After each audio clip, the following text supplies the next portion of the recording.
Oi, meu nome é Ana Júlia e hoje eu vim aqui para poder falar um pouquinho sobre esse livro que chama O Morro dos Ventos Uivantes. Nesse vídeo eu vou falar para vocês um pouquinho do resumo desse livro, do que se trata, como que é a história e falar também um pouco da minha opinião, o que eu achei acerca da história. Bom, e para começar eu vou falar para vocês um pouquinho do contexto desse livro aqui.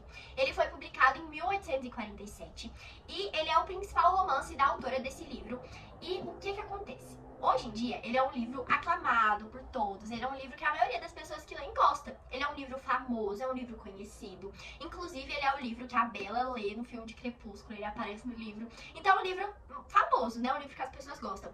Mas o que acontece? Na época que ele foi lançado, em 1847, as pessoas, elas olharam com um olhar mal visto pra esse livro, sabe? Esse livro ele foi um livro mal visto. As pessoas olharam com um olhar não tão bom como ele é visto hoje, por conta da sua história um pouco sombria e dos seus personagens obsessivos. Então, na época, ele não foi um livro bem visto. Ele foi um livro que ele não teve tanto sucesso na época e que ele não foi tão aclamado pelo público como ele é hoje em dia.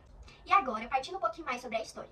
Bom, a história começa com um novo inquilino chegando à propriedade dos Morros Uivantes. E uma curiosidade é que o nome do livro, ele foi dado em homenagem ao lugar que se passa a história, que é o Morro dos Ventos Uivantes. Então, o inquilino, ele chama Lockwood, e ele vai chegar à propriedade, e tudo começa aí, quando ele chega a essa propriedade, ele é um novo inquilino. E ele descobre que o seu senhorio, que chama Heathcliff, ele descobre que ele é um pouco sombrio, que ele é um pouco estranho, que ele não tem aquela vibe boa, ele é um pouco diferente. Então ele começa a investigar o seu passado. Então tudo começa aí, já começa com aquele suspeito.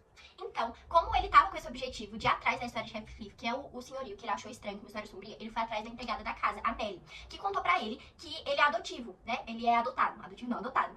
E a família que o adotou, ele não tinha uma relação tão boa. Porque o que acontece? A empregada fala que ele tinha uma relação meio conturbada com a Catherine, filha do casal da família que o adotou. Só que quando a gente vai conhecer mais a fundo a história de Heathcliff, a gente percebe que ele tinha uma relação muito profunda com Catherine. E o seu irmão, né, o irmão da Catherine, filho também do casal que adotou Heathcliff, ele, quando o Heathcliff cresce, ele começa a sofrer maus tratos desse irmão, que não gostava da relação profunda que ele tinha com Catherine. Então tudo começa aí. A vida dele já começa perturbada, até porque ele, né, ele não tinha pais, então ele foi adotado.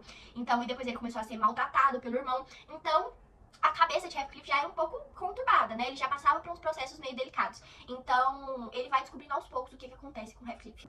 E a relação de Catherine com Heathcliff, como que funcionava?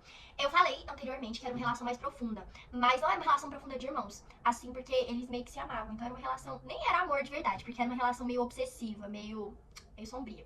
Então, Catherine decide casar com outro homem e Heathcliff fica totalmente devastado, né? Então ele foge, né? Sai de todo mundo, ninguém nunca mais vê. Então ele pensa, né, uma vingança contra Catherine por causa que ela casou com outro homem.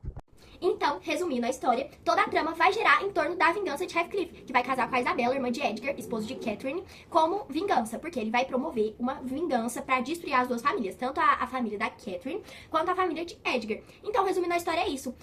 Heathcliff, ele é uma pessoa perturbada, ele é uma pessoa sombria, que ele foge de todo mundo. Então, quando ele fica rico, poderoso, quando ele tem as suas coisas, ele vai finalmente fazer a vingança que ele tanto esperou por tanto tempo, que é se vingar contra Catherine, a pessoa que ele sempre foi obcecado, que, né, era sua irmã, né, adotiva. Então, tipo assim, meio estranho. Mas, no final de tudo, é isso. A trama vai girar em torno dessa vingança de Heathcliff contra as duas famílias, de Catherine e de Edgar. Eu acho que esse é um livro que ele reflete sobre várias temáticas. E a principal deles é sobre o amor e sobre as nossas próprias emoções. Porque ele fala que ele trata sobre amor obsessivo, sobre vingança, sobre as emoções. E quando a pessoa ela tá tomada por um sentimento, ela não consegue tomar decisões em sã consciência. Que é o que Heathcliff faz no livro todo. Todas as decisões que ele toma é porque ele é tomado de um sentimento tão forte que ele não consegue tomar as decisões em sã consciência, que se ele estivesse normal, são decisões que ele não tomaria. Então é um livro que eu recomendo, é um livro muito bom, é um livro que com certeza eu leria de novo, porque é um livro que te prende, é um livro que te faz ficar nele até o final, e ele realmente é uma história sombria, ele é uma história mais de mistério, mais de suspense, mas é um livro que eu recomendo e muito pra quem gosta desse gênero e também pra quem não gosta, porque é um livro que a história te prende e você consegue ficar nele até o final.